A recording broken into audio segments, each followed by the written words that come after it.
something felt off.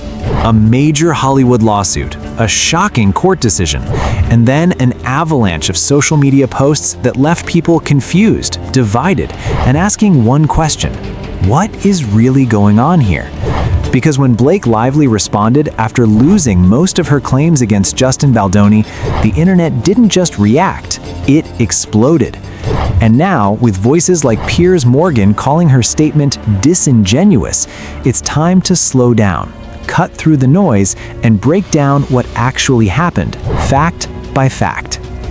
Let's start with the part that matters most, the ruling. Out of 13 claims filed by Blake Lively, 10 were dismissed. That's not a minor setback, that's a major shift in the case. Now here's where things get important. Some claims did survive, but the majority, especially key legal arguments, were thrown out before reaching trial. That means this case is no longer what it originally appeared to be. And yet, if you read Lively's response online, you'd think she won. Instead of a quiet legal response, Blake Lively went on a posting spree, more than a dozen carefully crafted statements, visually polished, emotionally charged, and framed around something much bigger than the case itself. She positioned her fight as a stand for workplace safety, a voice for women, a warning about digital violence. But critics immediately pushed back, because this wasn't how the case started.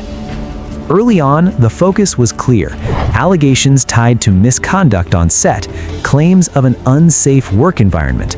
But after the court dismissed most of those claims, the narrative appeared to shift.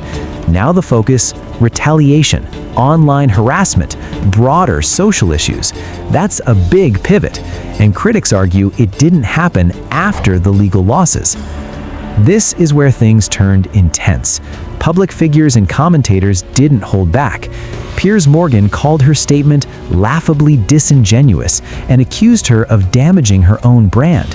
And others questioned whether this was a legal strategy or a PR strategy, because the messaging felt less like a court response and more like a campaign. Then there's the media angle. One of the biggest criticisms revolves around how this story went public. Reports suggest the narrative reached major outlets, like the New York Times, before formal legal filings were fully underway. That raises questions.